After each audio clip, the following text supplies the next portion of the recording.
Quand j'ai appris que les salles allaient fermer, j'étais très très triste parce que je suis étudiante en cinéma. Le cinéma, c'est toute ma vie. Et quand ça a fermé, ça fait un gros vide. Vraiment, ouais, un gros vide en soi. Et plus le temps passait et plus je me sentais mourir.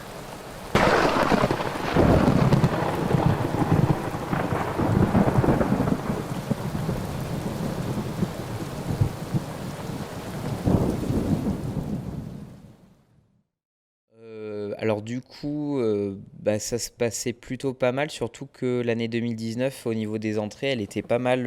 Il y a eu à peu près, il me semble, 214 millions d'entrées, si je dis pas de bêtises, avec un parc de salles stable. Il y avait donc, enfin, c'est toujours à peu près pareil, hein, mais 2049 établissements cinématographiques, donc pas mal. Et une offre de films qui était toujours importante, avec 14-15 films par semaine. Mais bon, ça se passait plutôt bien. Voilà, là maintenant c'est compliqué. J'ai donc décidé, jusqu'à nouvel ordre, la fermeture, à compter de ce soir minuit, de tous les lieux recevant du public non indispensables à la vie du pays. Il s'agit notamment des restaurants, cafés, cinémas, discothèques. Les lieux de culte resteront ouverts, mais les rassemblements et les cérémonies devront être reportés. Alors le 14 mars, me semble-t-il, il y a eu l'annonce de Édouard Philippe et sa barbe blanche, donc sur la fermeture. Le 14 ou le 16, il me semble qu'en tout cas le vendredi, je bossais au cinéma Nestor Burma, j'allais accueillir des scolaires. C'était ma première journée. Et donc la directrice, Céline Delfour, m'appelle, me dit, il n'y aura pas de séance ce matin, ils ont annulé pour cause de pandémie. Alors là, tu te rends compte que ça commence, ça prend de l'ampleur, hein. Pernod, il en parle sur TF1 à midi. Enfin, c'est... Bon, donc le lundi, on apprend quand même le confinement. Et là, tous les films qui étaient prévus sont annulés pour l'instant. Donc c'est du jamais vu. Apparemment, il y a eu quand même, c'était déjà arrivé une fermeture administrative pendant la Première ou la Seconde Guerre mondiale et de pas longtemps. Et donc là, finalement, il y a eu des distributeurs à l'arrêt, des exploitants à l'arrêt, des producteurs à l'arrêt, tout le monde. Voilà. Alors au niveau des salles de cinéma, tout le matériel, les projecteurs, comme je te l'ai dit tout à l'heure, c'est pas prévu pour être éteint aussi longtemps. Donc il y avait de la maintenance à faire. C'était surprenant et choquant. Il n'y avait pas de date de réouverture. Les reports de films ont été très importants. 007, James Bond impacté par le coronavirus. Ouais, oui, James Bond a résisté à beaucoup de choses dans sa carrière, Ouais. 007. Aux méchants. Et pas au coronavirus. La sortie du Complètement, 25e volet est repoussée. C'est ce qu'ont annoncé hier en fin d'après-midi les producteurs, la MGM, Universal. On est à un mois de la sortie de ce nouveau James Bond, et No Time to Die, et le blockbuster le plus important du calendrier du printemps. Et quand on a enfin réouvert, on a demandé quand même à l'État de nous avertir un mois à l'avance. Parce qu'on ne redémarre pas une salle de cinéma comme ça. Alors, vis-à-vis de l'exploitation, vis-à-vis de la distribution aussi. Quand on distribue un film, il faut promouvoir le film. C'est hyper important, hein. Je veux dire, on ne sort pas un film comme ça. Il y a toute une logistique à faire. Donc non, il y a toute cette logistique-là. Donc on avait demandé un mois. Donc on a réouvert en juin, il me semble. Je reviens te chercher. Je savais que tu m'attendais. Je savais que l'on ne pourrait se passer l'un de l'autre longtemps. Je reviens te chercher.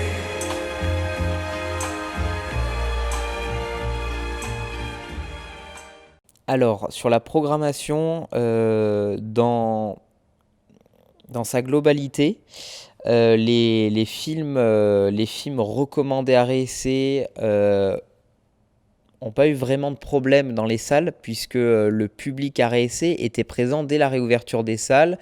L'espace Saint-Michel à Paris, donc Claude Gérard nous a dit, mais nous, on a eu que 30% de pertes, parce que c'est des gens qui ont une ligne éditoriale de cinéma d'art et d'essai.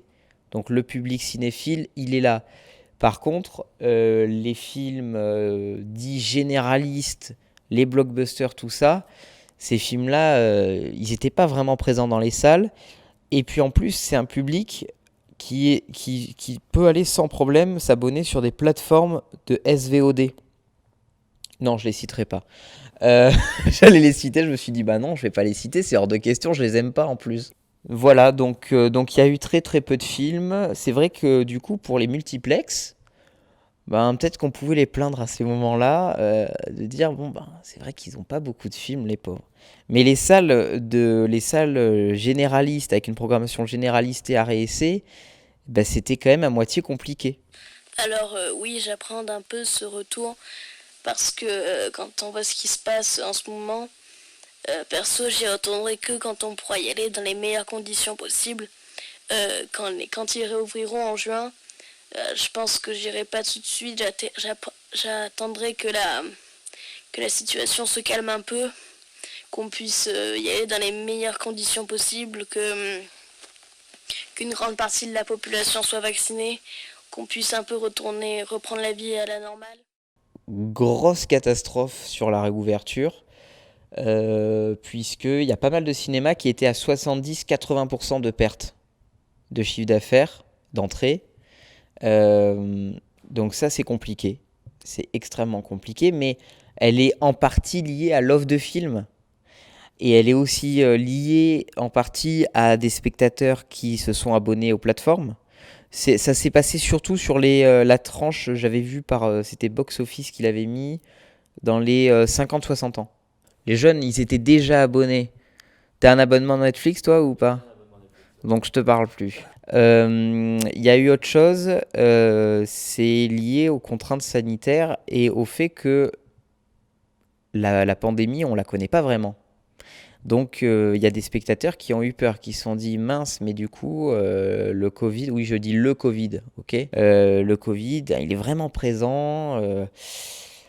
Et voilà, c'est très dangereux. Oui, c'est dangereux, mais on avait alors le protocole sanitaire au début, c'est vrai que il laissait à désirer.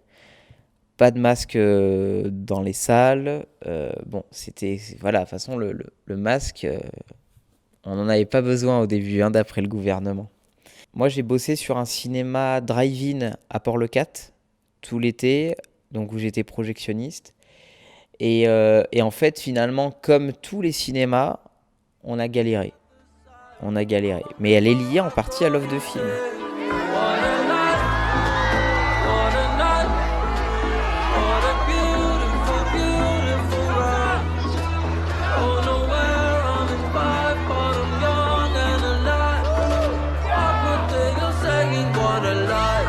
L'heure de gloire des films indépendants. Bonne question. Je suis en train de réfléchir quand même.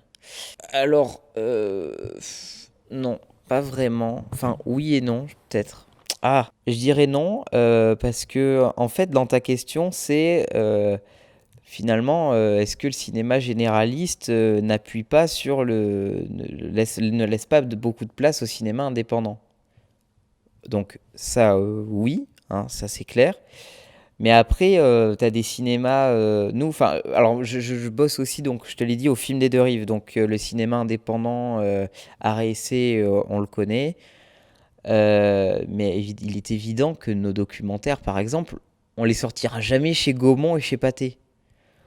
Donc, on leur laisse les films généralistes. Nous, on va au Diago, on va à l'Utopia, on va au Nestor Burma, on va à l'Espace Saint-Michel à Paris. Bref, on va dans les salles art et essai. C'est là que notre programmation est liée, elle est présente là, et le public, il est présent, et il y a un vrai travail qui est fait de la part de ces exploitants-là qui nous soutiennent. et qu'on soutient aussi. Donc non, c'était pas l'heure de gloire parce qu'il y a eu quand même des grosses difficultés liées. Là, je parle vraiment par rapport aux sociétés de distribution. Voilà, promouvoir un film dans ces conditions-là, c'est compliqué. Et puis quand même, il y a eu des couvre-feux, tu vois, en octobre notamment. Donc, sachant que les soirées débat pour les films indépendants, bah, elles se font le soir quand même en général, hein. Donc c'est ça qui est compliqué. Donc non, je dirais que ça n'a pas été l'heure de gloire. Oui, il y a eu quand même des films qui ont fait de superbes entrées. Notamment, comment il s'appelle ce film Antoinette dans les Cévennes, 700 000 entrées. Je suis pas sûr qu'il aurait fait autant d'entrées. Et le film est super, hein. Moi je l'ai adoré. J'adore. Enfin, c'est super, c'est un trop beau film. On se marre. Il y a eu un film qui a tenu le coup, vraiment, parce que la période était très difficile. C'est Joseph Dorel, produit en région, qui a fait pas loin de 200 000 entrées et qui actuellement est dans plus de 160 salles, si je ne me trompe pas. Donc il y a des films qui ont quand même réussi à faire leurs entrées sur cette période catastrophique. Et tant mieux. Et il y a du coup du cinéma indépendant. Il y a Un pays qui se tient sage qui a fait 100 000 entrées, le film distribué par Jour de Fête sur les violences policières. Donc il y a eu quand même des petites pépites qui ont été révélées à cette période.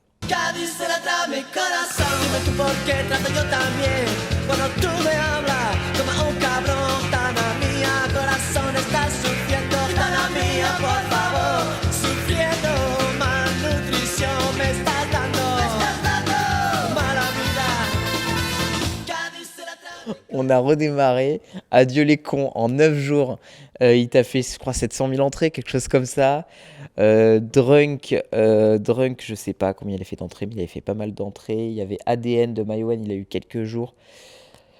On a redémarré super bien. Moi, je sais que sur les plannings au cinéma de Canet, j'avais pas prévu les effectifs nécessaires puisqu'on n'avait tellement jamais redémarré. Et puis là, on s'est retrouvé avec du monde. C'est-à-dire que moi, j'avais du monde jusqu'à l'entrée. Moi, j'avais même pas prévu. J'avais presque plus de confiserie. J'ai commandé à Donf. Et là, annonce du gouvernement. Hop, vous fermez dans 2-3 jours, les copains. Et moi, je me vois avec le camion de livraison de la confiserie qui arrive. Genre, je suis là, je sors du cinéma à 8h du mat. Je fais non, on prend pas la confiserie. Non, s'il vous plaît, il faut pas nous livrer, on va fermer. Et ils me disent ok, je vous facture 200 € par palette. Donc, on me facture plus que ce qu'il y a sur la palette. Je fais allez, vous pouvez faire rentrer la confiserie, je vous en prie. Donc on a eu un super bon redémarrage et donc là on allait repartir. Finalement c'est un peu comme la bourse, c'est-à-dire que les gens reviennent, les distributeurs sortent leurs films parce qu'ils voient que le public est là. Ça fonctionne un peu comme la bourse, j'ai l'impression. Faut redonner confiance aux distributeurs par rapport au... C'est le public qui redonne confiance aux distributeurs. Est-ce que je m'attendais à refermer? Mais alors pas du tout. Pas du tout. Ça a été super compliqué. On a refermé le cinéma. On a refait un grand coup de nettoyage. On fait tous les jours, hein, mais là, de fond en comble. Ça a été une galère monstre, surtout qu'on ne s'attendait pas à ce que ce soit aussi long. Nous ne sommes pas encore arrivés au bout de cette deuxième vague. Et nous ne serons pas, le 15 décembre, à l'objectif que nous nous étions fixé de passer en dessous des 5000 nouveaux cas par jour. Mardi prochain, le 15 décembre, comme nous l'avions annoncé, nous passerons à une nouvelle étape. Mais les règles seront plus strictes que ce que nous avions initialement envisagé. Première décision, les établissements recevant du public dont nous avions prévu la réouverture au 15 décembre, resteront fermés 3 semaines de plus. Les conditions posées pour leur réouverture ne sont hélas pas réunies. Il s'agit principalement des cinémas, des théâtres, des salles de spectacle, des musées. mais aussi de l'accueil du public dans les enceintes sportives, dans les cirques, les parcs zoologiques ou encore les salles de jeux et les casinos. L'ouverture du 15 décembre, elle m'a fait rire. Et j'ai quand même demandé à des amis exploitants, j'aurais dit, qu'est-ce que vous pensez de la réouverture du 15? Mais c'est fou, comme beaucoup de monde était certain de réouvrir. J'aurais dit, mais attendez, vous avez vu les chiffres? Les chiffres des gens qui l'ont chopé, le virus? Je sais, putain, l'autre, là, au gouvernement, il veut 5000 cas. On était, à des moments, on était à 20 000 cas. J'ai fait, c'est impossible. Il va nous dire quelques jours avant que c'est mort. Sauf que, tu vois, quand tu nous préviens, quoi, il nous a prévenu le 10 décembre. 5 jours avant. Alors, j'étais à 7 ce jour-là. Et donc, il y a celui qui sert de Premier ministre, qui s'appelle... comment il s'appelle? L'ancien maire de... L'ancien maire de Prades, Jean Castex. Comment un maire peut dire comme ça à la France entière, non, vous restez fermé. Non, puis oui, je crois que c'était Castex qui l'a annoncé. Moi, j'étais dans le canapé. Je l'ai écouté, sachant très bien ce qu'il allait dire. Ça fait jamais plaisir. Mais j'étais certain donc que ça allait rester fermé, donc je n'étais pas étonné. Mais par contre, voilà, j'étais là dégoûté. T'as des distributeurs qui se sont remis en marche, comme dirait Macron. Même nous, on a commencé à faire du nettoyage, à rallumer nos appareils, tout ça. Mais moi, j'étais certain dans le fond qu'on n'allait pas réouvrir, donc je n'étais pas du tout étonné de la continuité de la fermeture de décembre. Il y a eu des petites fuites. Alors bizarrement, les fuites, c'est chez des grands groupes de cinéma. Oh. Donc il y a eu des fuites qui n'étaient pas certaines, hein, puisque il y avait aucun papier officiel. Car je pense que nous serons tous d'accord sur ce point. Faisons tout ce que nous pouvons pour réduire le risque de devoir vivre un 3e confinement dans les prochains mois. C'est pourquoi nous avons décidé, sous l'autorité du président de la République, d'adapter la stratégie de déconfinement en pleine cohérence avec ce qui vous avait été présenté le 24 novembre dernier. Non, ce n'était pas justifié parce que, en fait, on avait un protocole sanitaire extrêmement renforcé depuis août, depuis fin août. Ça a été donc masque obligatoire comme d'habitude dans le hall, tout ça, mais en plus port du masque obligatoire dans la salle de cinéma pendant toute la durée du film. Gel hydroalcoolique à la disposition sur plusieurs points dans le cinéma. Aération des salles. Alors que nous on faisait tout le temps, surtout que nous à Canet-en-Roussillon, on a une chance, c'est qu'il y a du vent régulièrement et que dès qu'on ouvre les issues de secours, le vent il arrive en force dans les salles, donc on aère 5 minutes, l'air il est renouvelé. Donc on a mis du produit virucide dans les clims. Bref, tout était mis en place. Pour protéger les agents qui sont en caisse, on avait mis du plexiglas. Il n'y avait rien à dire. Et puis il y avait quand même, normalement c'était la recommandation, enfin l'obligation, c'était un fauteuil d'écart entre spectateurs ou groupe de spectateurs. Nous, on mettait 2 fauteuils d'écart. Voilà. Nous, on est comme ça. Donc, c'était pas du tout justifié, d'autant plus que des bilans qui ont été dressés, comme quoi il y a eu très peu de cas qui ont été chopés dans des salles de spectacle. Donc, non, injustifié. Le cinéma en décembre, ouais, c'est ça, c'est la famille, c'est la période de Noël, il fait froid, mais on a tendance à se réunir dans des endroits de partage comme ça. Pour moi, c'est ça, c'est le partage. Plus que dans d'autres périodes de l'année, pour moi, c'est surtout en novembre-décembre, quand l'hiver commence à arriver, que je trouve que le cinéma gagne vraiment en magie, en splendeur. Je trouve que c'est génial. J'ai regardé pas mal de films. qui allait sortir. Non, pas illégalement, je te vois venir. Non, c'est pas vrai. Non, on a une plateforme professionnelle sur laquelle les distributeurs indépendants mettent leurs films. Donc c'est la plateforme de l'AFCAE. Donc je regardais pas mal de films là-dessus. Ouais, j'ai pris un abonnement à une plateforme de SVOD, mais qui s'appelle Universiné. Et je regardais pas mal de films sur la plateforme Ciné-Mutin, donc la coopérative de production Les Mutins de Pangée, où là c'est vraiment du film indépendant, du docu, enfin excellent. Je recommande Ciné-Mutin. J'étais quand même en manque de grand écran, hein, ça c'est clair. Même si on avait des prévisionnements de films toutes les 2 semaines dans des salles de cinéma avec le réseau ACC-ILR, donc c'est l'association des cinémas indépendants arts et essais et circuits itinérants du Languedoc-Roussillon, enfin ex-Languedoc-Roussillon. Mais j'étais vraiment en manque d'écran, c'était de spectacles. You're going on a journey. All you have to do is follow my voice.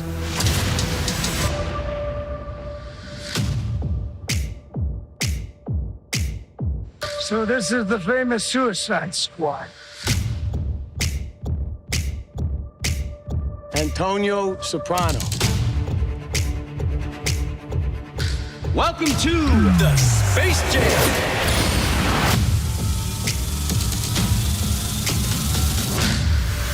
C'est une idée de merde. Quoi, j'ai un franc-parler ? Non, c'est une idée de merde. Bah, nous, en France, ça peut pas arriver. Enfin, si, ça pourrait arriver, mais pas simultanément. Ça pourrait arriver si le film sortait d'abord sur HBO et ensuite au cinéma. Mais le cas contraire, non, puisque nous, on a une réglementation, on a ce qu'on appelle une chronologie des médias. Donc ça, c'est pas possible en France. Aux États-Unis, je connais pas la réglementation, mais en même temps, en matière de droit d'auteur, c'est une catastrophe, donc pourquoi pas, hein, tout est possible aux States. C'est une idée catastrophique. Après, moi, tant que ça arrive pas en France, ça va. Par contre, si tu me demandes de me mettre à la place des exploitants aux États-Unis, je pense que j'ai une envie de crier monstrueuse. Et de tout casser parce que c'est de la trahison totale. C'est de la trahison totale. C'est donc la Warner, hein, c'est ça, on est bien d'accord. Ah bah ça, on va en parler après si tu veux. Alors là, je vais t'en dire des choses. Il faut donner une priorité au cinéma pour des films qui sont à la base produits pour être en salle de cinéma. Regarder un film sur un petit écran... en général, en plus, t'es là, tu te cales dans ton canapé ou dans ton lit, tu regardes à pas d'heure, tu t'endors devant le film. Bref, tu regardes le film, il n'y a pas de partage, il y a une émotion qui est plus réduite, liée aussi à la taille de l'écran, au son qui n'est pas le même. Bref, un film de cinéma produit pour le cinéma, il doit être exploité en salle de cinéma. C'est pas un gros mot, hein, exploiter. Voilà, tu veux qu'on parle de Disney ? Ouais, pas de problème. Alors Disney, eux, ils ont fait fort, puisque quand ils ont décidé de distribuer Mulan, ils ont été accueillis par les exploitants comme des grands princes, et je les comprends. On a eu un démarrage, comme je te l'ai dit, en juin, qui a été extrêmement difficile, et puis t'as Mulan qui arrive à un moment où on aimerait que le cinéma reparte. Et c'est quelque part, c'est ce cinéma-là qui va faire aussi revenir du public. Je vais pas regarder ces films, moi, hein. Mulan, tout ça, je les regarde pas du tout. Par contre, ça attire du monde, ça redonne confiance aux distributeurs. Bref, voilà, ça tourne en rond, donc c'est super. Sauf qu'ils ont envoyé le matériel promotionnel dans les salles, ils ont envoyé le DCP dans les salles, et puis quelques jours avant, non, en fait, on fout tout ça sur Disney+. Super, bravo les gars, félicitations. Donc ça, c'est dégueulasse.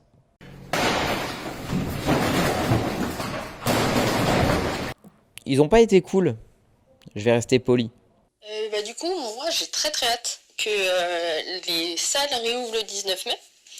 Et je suis assez optimiste. Enfin, moi, je pense qu'elles vont réouvrir. Et du coup, j'ai prévu d'y aller le jour de la réouverture avec des amis. Mais c'est vrai que je garde quand même en tête que c'est pas impossible qu'ils annulent comme ils l'avaient fait avant, en fait. Et donc, voilà, donc je suis extrêmement contente. Mais j'ai un peu peur quand même pour les films qui vont sortir parce qu'il va y avoir une ruée de films à cause de tout le retard qui a été accumulé.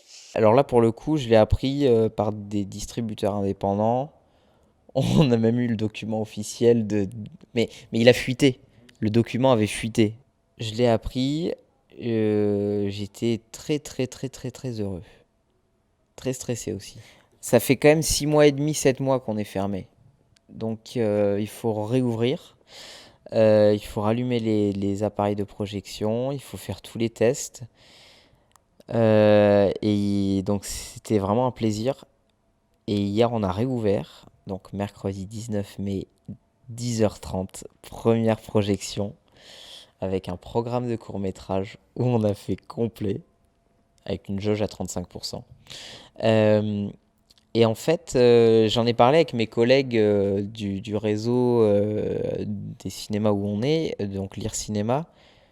Et en fait, on est plusieurs. Voilà, on est des gamins de 8 ans qui on attendait finalement de faire notre rentrée scolaire. Donc hier, moi j'étais sur mon 31. J'étais là en train d'accueillir les premiers spectateurs, stressé comme un malade, que tout se passe bien. Toute la nuit, j'étais là. J'espère que j'ai rien oublié. Est-ce que tout fonctionne ? Ça s'est super bien passé. On a fait 200 entrées pile. Merveilleux. Alors, la réouverture des salles de cinéma. Déjà, je suis très heureux. Je suis hyper heureux que ça réouvre parce que ça commençait à me manquer quand même. Plus de 6 mois sans cinéma, c'est très dur quand même. Mais justement, il y a beaucoup de films qui vont sortir, donc ça c'est cool. Mais en même temps, justement, peut-être trop de films. Donc, à voir comment ça va évoluer. Mais je sais pas, parce que justement, il va y avoir un bouchon, trop de films et... justement, il y a des films qui auraient pu marcher, qui là vont peut-être se faire manger par les autres. Par contre, l'offre de films, elle est extrêmement importante là. C'est-à-dire qu'il y a entre 400 et 500 films qui attendent d'être sortis, puisque l'exploitation s'est arrêtée, la distribution s'est forcément arrêtée, puisque la distribution dépend en très grande majorité de la salle de cinéma, mais la production ne s'est pas arrêtée. Ça veut dire que les distributeurs, derrière, ils ont continué à signer des mandats de distribution de films qui ne peuvent pas encore sortir. C'est-à-dire que là, actuellement, les distributeurs, même nous, au Film des Deux Rives, on a plein de films de prévus sur 2021, 2022. Donc, énormément de distributeurs ont déjà beaucoup de films. Et donc là, il y a 30 à 40 films par semaine qui vont sortir au lieu de 15 habituellement environ. Donc ça va être dur. Il y a des films qui vont être laissés de côté. On va pas pouvoir tout programmer. On n'a jamais pu tout programmer. Et les cinémas, les multiplex ne programmeront comme d'habitude pas tout. Je vais faire créer tout le monde. Je sais que mes potes, tous les gens avec qui je travaille, allez-y, mais allez-y. Le futur du cinéma, malheureusement, il est plus là. C'est comme se battre pour qu'une espèce animale ne disparaisse pas. Les tigres vont disparaître, quoi qu'il se passe. Les salles de cinéma sont vouées à disparaître, quoi qu'il se passe. Et là, c'est un accélérateur. Non, le cinéma, il est pas mort. Il faut repromouvoir le cinéma, rééduquer les gens aussi aux images. Et pas aux images de merde, parce que alors là, sur vos plateformes de VOD, SVOD, là, il y en a des films catastrophiques. Les séries, tant mieux, nous on veut pas les diffuser. Enfin, moi j'ai pas envie de les diffuser, mais il y a des films vraiment pourris, quoi. Donc, voilà, il faut réattirer le public vers le cinéma. C'est pas facile. Mais là, on a remarqué un truc quand même après ce deuxième confinement, c'est que les gens, ils ont une soif de culture, une faim de culture qui est énorme. Hier, ils sont arrivés.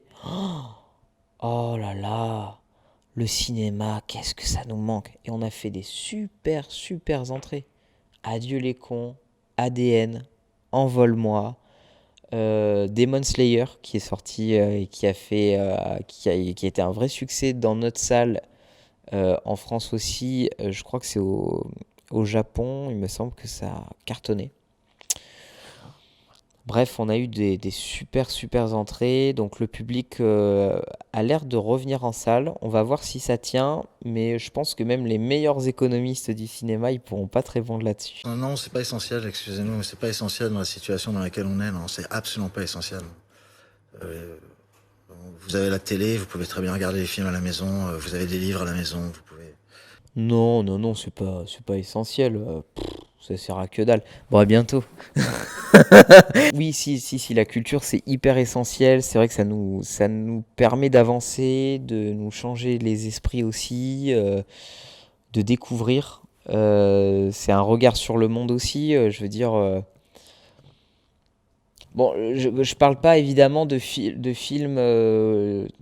comme Les Vacances de Ducobu, bon, c'est un divertissement. Je vais pas dire que, enfin, c'est de la culture, mais bon, je vais te dire que plutôt pour se cultiver vraiment, va regarder un bon documentaire. Il y a des super documentaires qui ont été produits dans le monde entier. Bref, voilà, c'est une ouverture sur le monde. C'est hyper important. Alors l'expérience cinématographique, c'est alors du partage. Des émotions, du partage dans le sens où je donne un exemple que j'avais donné à des spectateurs quand je bossais au cinéma de Palavas-les-Flots. On avait sorti le film Le Sens de la Fête de Olivier Nakache et Eric Toledano. Eric Toledano, Olivier Nakache, oui, c'est ça. Et j'avais dit, ce film-là, il est excellent. On se marre vraiment. Par contre, là, vous êtes 50 dans la salle, vous allez vous marrer. Il y a aussi une histoire de... si on voit des gens rigoler, on va être aussi engagé à rire. Et par contre, regarde Le Sens de la Fête tout seul chez toi. C'est très rigolo, hein, mais pas autant qu'en salle de cinéma. Donc il y a cette expérience-là, il y a ce partage-là, aussi des émotions que les spectateurs ont, qui se partagent. Il y a aussi ce format d'image, ce format de son. Ben, l'image est grande, elle est belle, elle a une qualité qui est supérieure à tous vos appareils, vos ordinateurs, tout ça. Au niveau du son, et ben même si c'est du 5 points dans les salles, c'est super, quoi. On a tous les détails, tout est précis. Après, plus on avance vers le 7.1, l'Atmos, tout ça, c'est encore plus précis. C'est un son sphérique. Enfin, c'est super beau. C'est super bon. Donc, c'est ça le cinéma, je pense. Il y a plein d'autres, si tu interviews d'autres exploitants ou d'autres professionnels, ils auront d'autres définitions ou beaucoup plus ajustées que la mienne. Et puis, il y a aussi cette indépendance de pouvoir programmer... des films indépendants, de pouvoir les sortir en salle si on veut et de les accompagner lors de débats. Donc c'est super, c'est ça je pense. Alfred Hitchcock, il avait dit quelque chose et je l'ai partagé il y a pas longtemps. Il disait bonjour, c'est Alfred Hitchcock. Le cinéma n'est pas mort.